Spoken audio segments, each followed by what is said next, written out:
Hello, I'm Joe Dillette, owner of the carving shop.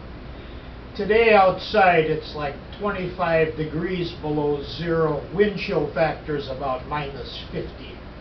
That's significant because I once told somebody it was going to be a very cold day before I endorsed any products.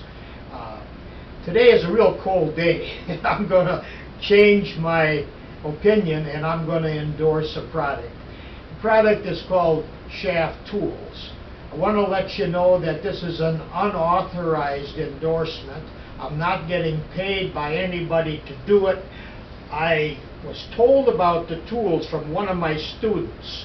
He's a veteran and his name is Mark Hammers. He has been carving, took my class about 4 months ago. Come to class with some experience, mostly a lot of smarts.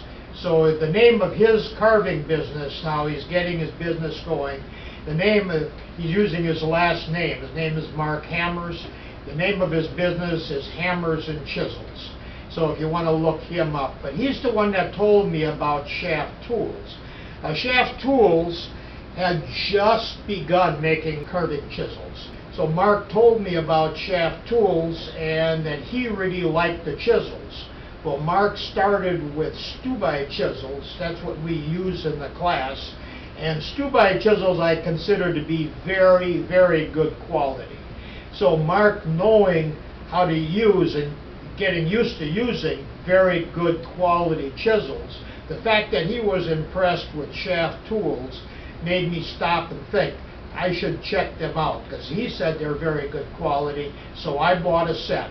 I've been using the set for about a month, and I'll tell you about the testing that I've done. I'll show you them. I'll compare them with other tools. I'm showing you my chisels here. I've got 163 chisels laying out here, and that's because I gave some away. At one time I had over 200, I think. Only 11 of those are palm chisels. The rest are full-size chisels, and that's basically all I use. I started carving, my formal training started in 1957, so I've been carving for 60 years. I made most of my living off of wood carving, doing architectural carving and church carving. And I've had apprentices, and I teach the wounded veterans now volunteer through 21st Century Heroes. So I feel that I know a little bit about chisels. So let me just talk a little bit about chisels here. These are the Schaaf Tools right here. So first thing when I open them up, I see the tool roll has this flap thing on. I really like that because when I use a tool roll, I use a covering in there. And this is a set of towels that we got for our wedding present. This was 55 years ago, so that's how long I've been married. But I use that to protect the tools. This tool roll rolls up very nice. You don't need the additional protection because of this. Very nice feature. The thing when I first looked at them, they look very much like the Swiss. And the Swiss are a good chisel also. So I was kind of impressed with the look. I was also impressed with the refinement of the design. The design is more like the Hirsch and the Two Cherry, which is both the same chisel. It's a little heftier than what the Swiss is. The Swiss is more delicate. It's a thinner metal. And I think the reason for that is they carve mostly the basswood. Hirsch and Two Cherry are more the hardwoods like the black walnut and that, so they make a little heavier tool. So I really love the fact that Schaaf Tool makes a heavy gauge. I can hit this thing heavy with a 20-ounce mallet and I don't get that vibration that I feel off of the Swiss tool.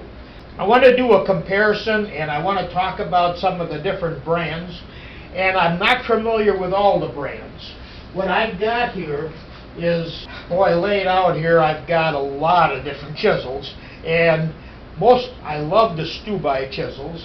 They're from Austria, and that's what the wounded vets have been using. I believe we're going to switch over now because I really like the Schaaf Tools. The Hirsch and Two Cherry, I have them, I use them a lot, and I like the heftiness of them. And the Swiss and the File, I think are a little bit too thin. I used to use a lot of them. I don't use them so much anymore. The Flex Cut, I've got a few of those, but they just don't fit my style of carving. They're a good quality chisel. All these are. The lamp and the, I've got some nice lamp chisels here, and the lamp has really got some nice things going for it. They're big, hefty, nice chisels. And the Henry Taylor, kind of a little like a Ford and Chevy kind of quality in there, although I still have quite a few of them in here.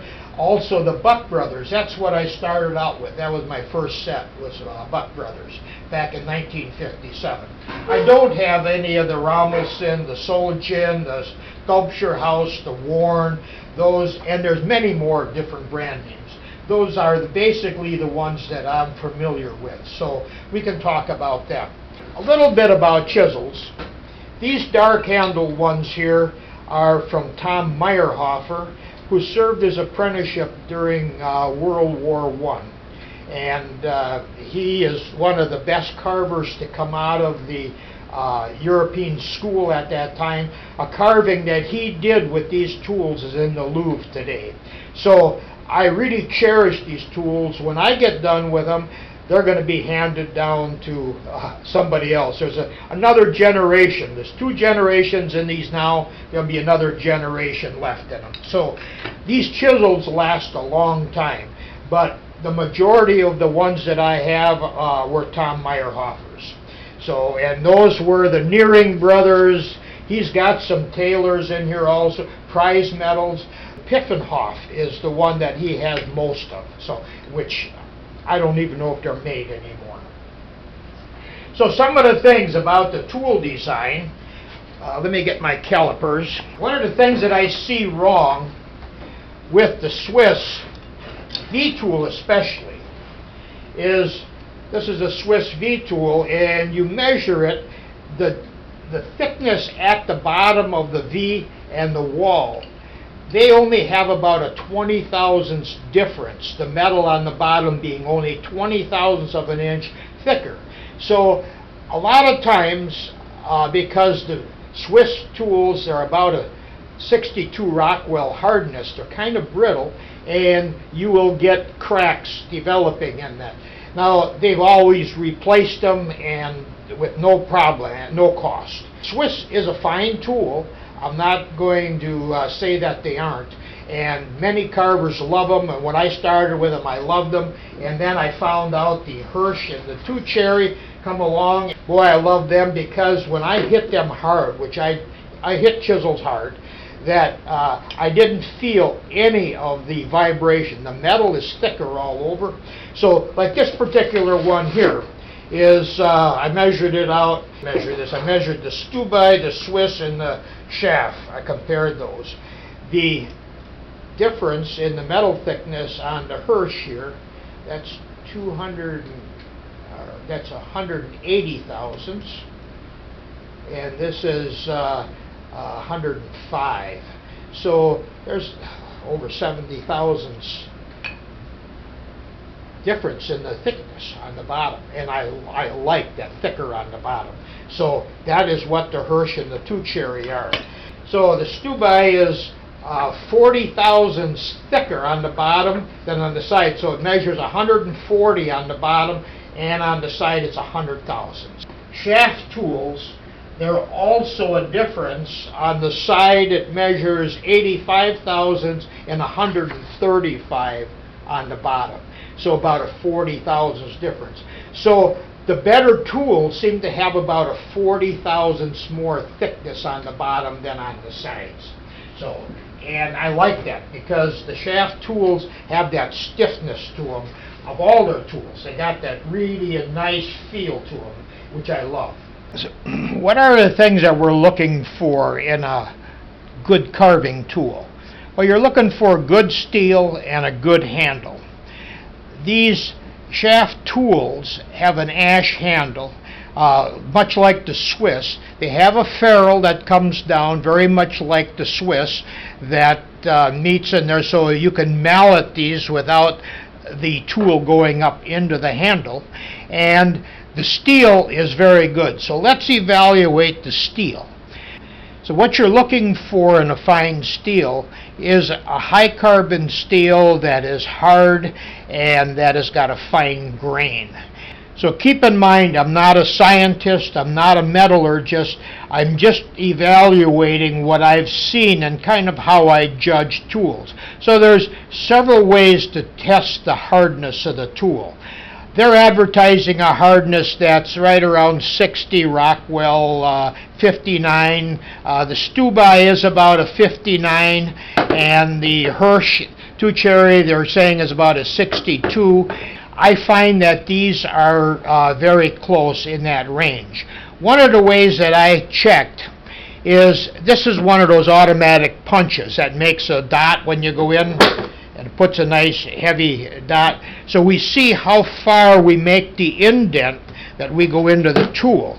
So if we take the Schaaf tool and we see there it made a dot on the steel, and we see the size of that dot, and then we take, which I know is a good one, this here Stubai is about a 59 Rockwell, and I look at the size of those two dots that they made, and it looks like they're about the same.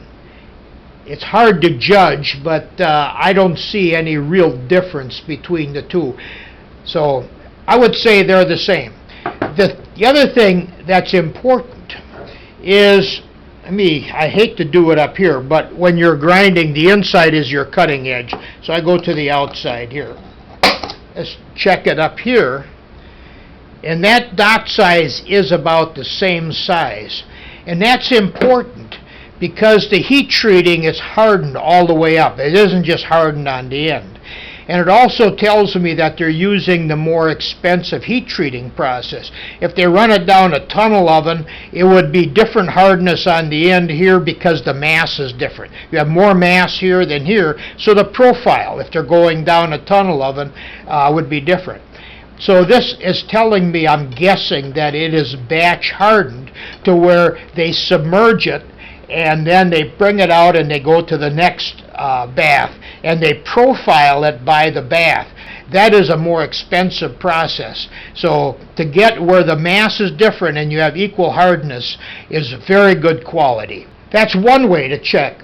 The other is we know a file. This is a file for sharpening chainsaw, and we know the file is up about a 72 Rockwell. It's quite brittle. If you drop it on the concrete floor, chances are it's going to shatter like glass.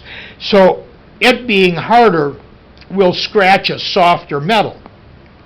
So we see how much scratch that we can make in it. So I go across here and I see the scratch, and I go across here and it is making a scratch. Both of them, I try to keep the pressure the same, and then I try to gauge the hardness. That's pretty good. Here's a soft, mild steel, and that's just really digging in. So I'm making a big, heavy scratch on that. So that is another way to test it. Another test for it is magnetism. So here we have some metal shavings, and I have this magnetizer, demagnetizer sitting here, and we know this is a mild steel here. Well, first of all, let's magnetize the Schaaf tool here. So if I put it down on here, first of all, it's not picking up the shavings, okay?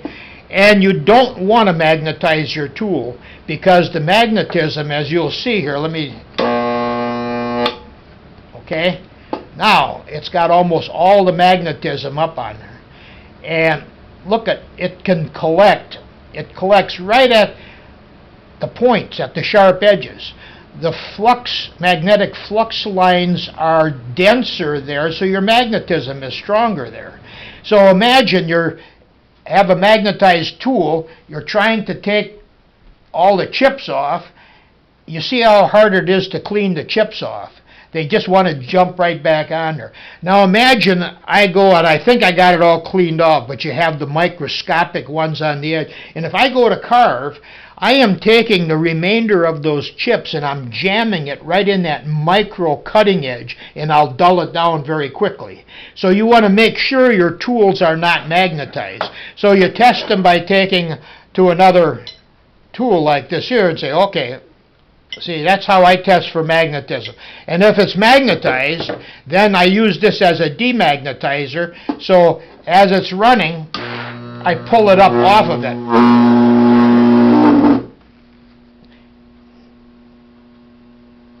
Then if I pull the shavings up off of it also, then the shavings are demagnetized. So that's how to demagnetize it. Now soft metal, this here is a soft metal here, so I will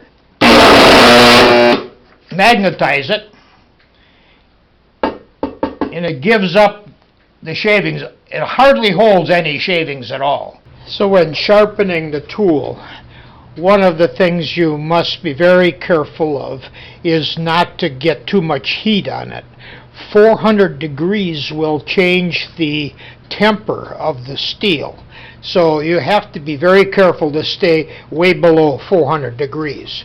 Now, talking about the angle, I've got a board here that has a divot in it that holds the base of the tool, and from there I can adjust this board to get any angle that I want.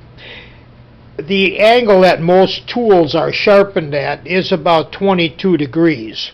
So you can get to 22 degrees by taking a piece of paper that has a 90 degree, and you bisect that angle by folding it across like that, and then that's 45 degree. And if you fold it again, bisecting that 45 degree, you will have 22.5 degree angle. By putting it against the surface here, the flat surface, you can check the angle of the tool then and adjust it to 22 degree. So I sharpen these tools at 22 degree, and I use a low speed. I can adjust that speed down, and by holding it in this pocket here on the board, then I can rotate it around to get that angle that I want. When I buff the tools, I like to use a hard strop. So this is an MDF board that I have the compound right on the board. There's no leather there. So by using a hard surface, you're not rolling the edges. And I come in and I sharpen it, I buff it at the same angle that I'm sharpening it at. Now off to the side here I have a leather wheel that I can get inside of and buff the inside of that V. Schaaf Tools do not come sharpened, but the last batch of tools that I got in from Schaaf Tools were very close to almost ready for the finished buffing on it. Here is another buffing wheel that I made. It's just MDF board that I glued together. I put the buffing compound on, and I cut a groove here with a nice V that comes up that I can do the inside of the V tool here. So just buffing it on the surface.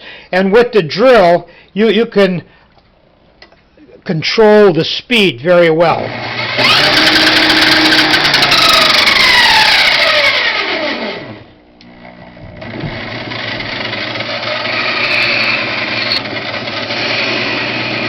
To test the sharpness of your tool, I've got a piece of basswood. So you take a soft piece of wood, you cut a cross grain, and you're looking for a nice cut, a nice chip coming off, and you're looking for a very clean cut, no tearing at all. So the softer the wood, the sharper the tool has to be. So to test the angle is the angle that it cuts at. And so you lay the tool down so it's not cutting, and you raise it up on the bevel until it just starts to cut. And that point where it just starts to cut is where you measure. So I'll measure with this piece of paper at 22.5 degrees, and that's right where it's starting to cut.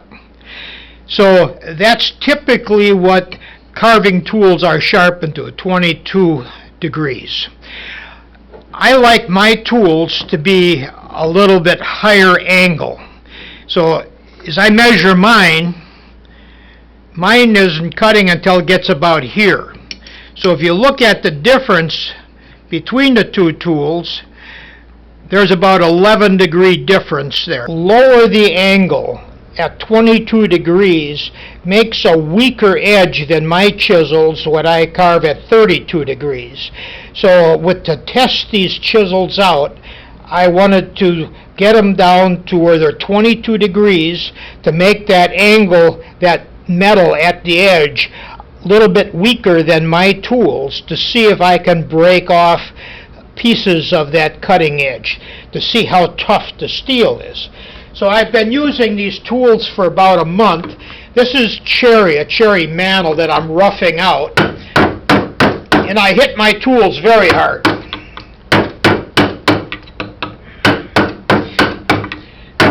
So I've been subjecting these tools to a lot of heavy use, and I've been very happy. After long periods of pounding on it, I run my thumbnail along the edge and I feel no nicks. So I've determined that the toughness of these, from one tool to the other, I haven't found any nicking at the edge with very hard wood. So I wouldn't hesitate to recommend this tool to anyone.